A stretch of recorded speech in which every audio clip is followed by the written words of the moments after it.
Tanguay Électronique, en première ligne.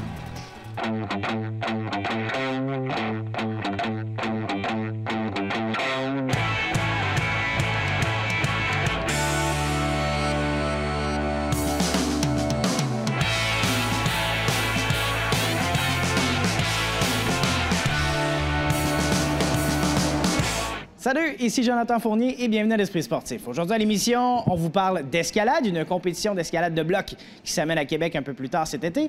Tout d'abord, parlons de hockey. C'est le printemps, les joueurs de différents niveaux vont participer dans les prochaines semaines à des écoles de hockey, des ligues de printemps. L'une d'entre elles tire son épingle du jeu. Elle a une approche pédagogique très différente. Voici notre reportage sur la Ligue de perfectionnement Hockey Raptor.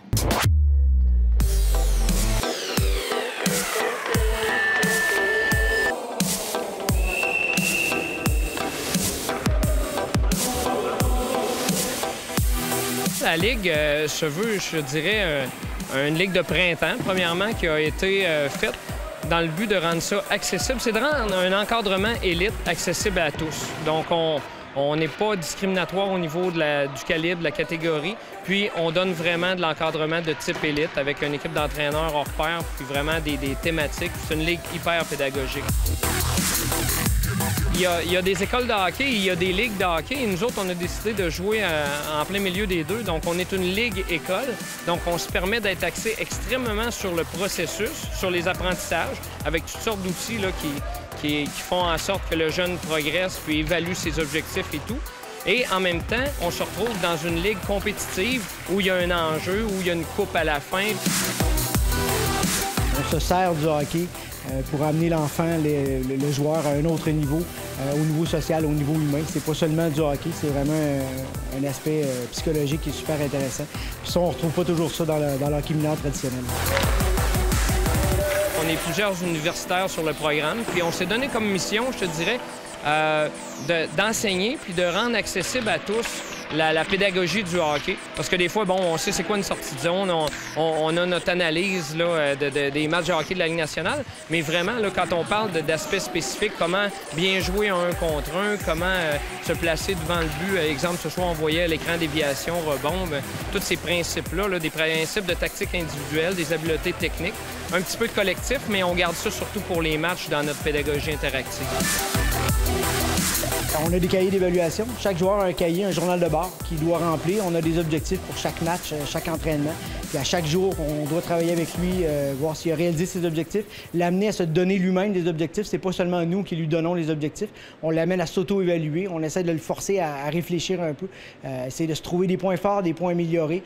Puis c'est ça qui est très différent des autres programmes de hockey. L'enfant a, avec son journal de bord, là, à progresser à travers ses objectifs personnels ici. Puis on travaille en fonction de lui. On part de ce que lui veut accomplir dans sa vie de jeune hockeyeur. Puis à ce moment-là, on lui trouve des outils, puis on travaille avec lui pour réussir là, tranquillement durant la saison là, à acquérir des habiletés ou une conception justement là, de son style de jeu ou comment en fait il pourrait collaborer à travers son équipe avec ses coéquipiers là, pour justement là, accéder là, à ses objectifs personnels. Moi, je suis issu des milieux sport-études. J'ai étudié aussi le hockey, puis je me dis, le parent, je suis un parent aussi un jour dans ma vie de joueur. Et je pense qu'on peut cohabiter. De nos jours, on a l'impression qu'il faudrait toujours sortir le parent du cheminement des enfants, principalement dans le sport et principalement dans le hockey. On s'entend, là, on en constate aussi des comportements qui sont dérangeants, puis je pense qu'il faut les dénoncer. Par contre, nous, on a une approche qui est différente en disant, mais peut-être que si on informait davantage le parent, si on amenait le parent à travailler en équipe avec nous, c'est un peu aussi pour ça qu'on travaille avec un microcast. Donc, les parents dans les estrades sont au courant des interventions pédagogiques qui se fait sur la glace. On veut qu'il y ait une belle rétention chez le jeune et on pense que d'intervenir directement en temps réel, mais ça peut être bénéfique pour l'intégration des connaissances. Donc, si par exemple, dans une situation de match, on a une rétroaction directe sur le champ, et non pas 2 minutes ou 30 secondes après avoir fait le jeu dans le coin. Le jeune a 8-9 ans, sait pas trop de quoi on parle. Là, on est direct. Je me permets d'arrêter le jeu aussi. Et ce qui est fabuleux, bien évidemment, avec le micro, bien, c'est que les autres joueurs entendent. Les entraîneurs sont conscients des interventions et peuvent appuyer les directives. Puis les parents sont témoins aussi du type d'enseignement qu'on donne. On entend ce qui se passe. Alors, comme parents, on est capable de participer avec les enfants, faire un retour avec eux après, de dire on les voit aller, de pouvoir commenter ce qu'ils font, puis d'entendre des petites phrases clés comme par exemple, qu'est-ce qu'on fait après avoir fait une passe? On accélère. J'ai l'impression qu'on est dans une dynamique aussi de donner au suivant. C'est de dire, regardez, là, nous autres, on l'a vécu, l'élite, là, on l'a vécu pendant des années, on a eu la pression de gagner et tout. Là, maintenant, là, on donne aux jeunes un bagage intéressant dans le but qu'ils deviennent meilleurs, mais je te dirais d'autant plus qu'ils aiment le hockey puis qu'ils prennent plaisir à comprendre les choses puis à faire les choses. Merci beaucoup. Merci à toi. Après la pause à l'Esprit sportif, une compétition d'escalade de bloc à Lac-Beauport.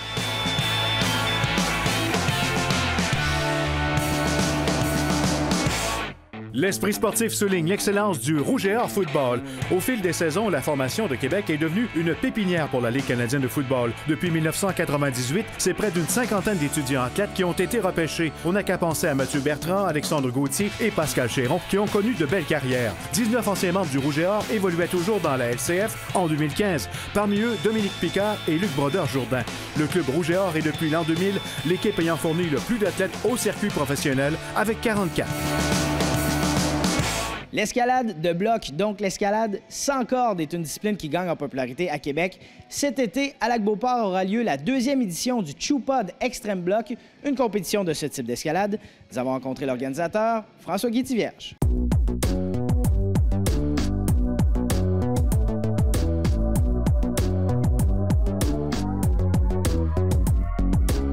On parle de cette compétition de bloc extrême qui revient à Lac-Beauport cet été.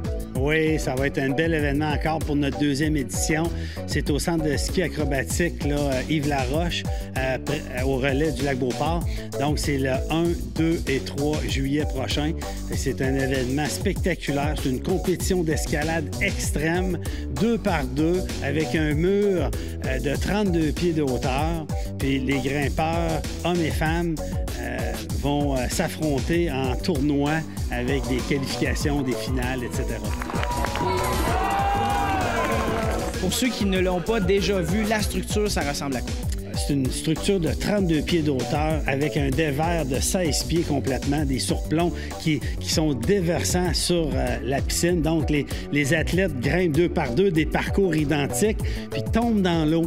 Hein? S'ils n'atteignent pas le sommet, ils tombent dans l'eau. Puis même quand ils atteignent le sommet, ils se lèvent debout puis ils se tirent à l'eau après. Ça fait quand même une bonne drop là, de 32 pieds de hauteur. C'est quand même spectaculaire de voir ça. Puis le mur a une dimension de 20 pieds de large. Puis ça prend 4 jours d'installation à monter ça. Cette année, bien, la structure va rester durant l'été. Donc, les grimpeurs vont pouvoir aller pratiquer là 2 soirs semaine, puis les samedis et dimanches là, en après-midi. Et voilà, c'est parti pour les compétitions. Les clubs de compétition canadiens qui vont être présents, des Américains qui vont être présents. On tente d'avoir des Européens, des Français ou des Italiens qui vont être présents cette année. On veut que l'événement grossisse d'année en année. Il n'est pas dit qu'un jour, il n'y aura pas une série pan-canadienne avec une destination à Toronto, à Calgary et à Vancouver. C'est la 2e édition. Est-ce qu'on arrive avec des nouveautés cette année?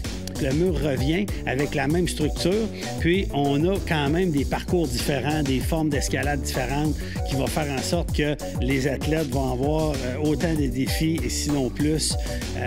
Il va y avoir aussi plus de spectacles et d'animations de ski acrobatique autour de ça. Il va y avoir des festivités en soirée le vendredi soir, samedi soir. L'année dernière, on avait 62 participants. Cette année, il va y avoir 50 hommes et 50 femmes qui vont s'affronter. Puis là, c'est sûr que ça s'est parlé beaucoup dans le milieu de l'escalade. Donc, l'événement va être à côté au maximum au niveau de la participation, hommes et femmes. Puis au niveau des spectateurs, bien, on agrandit le site un peu, on amène plus d'exposants, de kiosques, de barbecue, etc.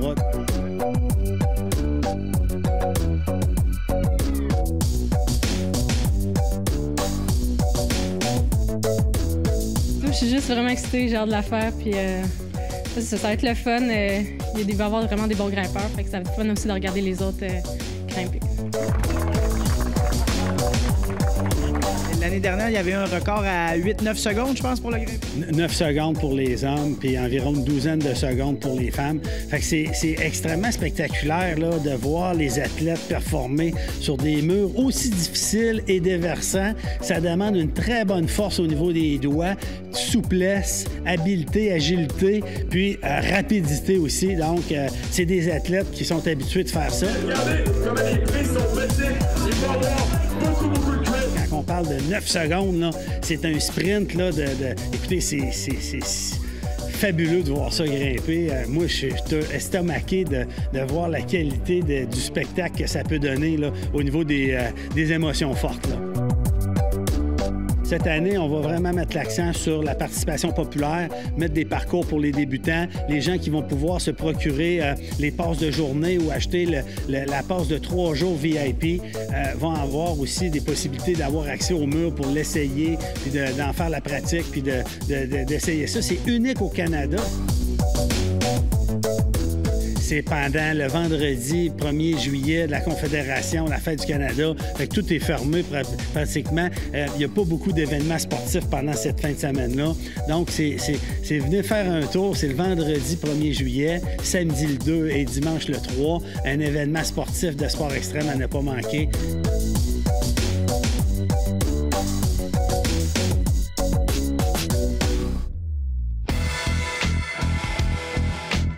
Avec le repêchage de la Ligue canadienne de football qui approche, la centrale de recrutement a publié son palmarès des meilleurs espoirs mardi. 2 joueurs de ligne offensive du Rouge et Or de l'Université Laval y apparaissent parmi les 10 meilleurs. À la 9e position, le garde originaire de l'ancienne Lorette, Philippe Gagnon, a réussi à percer le top 10 grâce à de bonnes performances au dernier camp d'évaluation de la Ligue. Il aura les doigts croisés le 10 mai prochain, souhaitant un repêchage en première ronde. 3 positions devant lui, Charles Vaillancourt est pour sa part classé 6e meilleur espoir du repêchage canadien. Il vise lui aussi la première ronde. La NFL tient son repêchage dès demain à Chicago et Vaillancourt pourrait recevoir un coup de téléphone. Le garde de 6 pieds 4 pouces a probablement joué sa dernière saison avec le Rouge et Or l'automne dernier avec ses études qui se terminent. Ici Jonathan Fournier, c'est tout pour l'Esprit sportif. Carl Larouche est de retour demain. Ciao!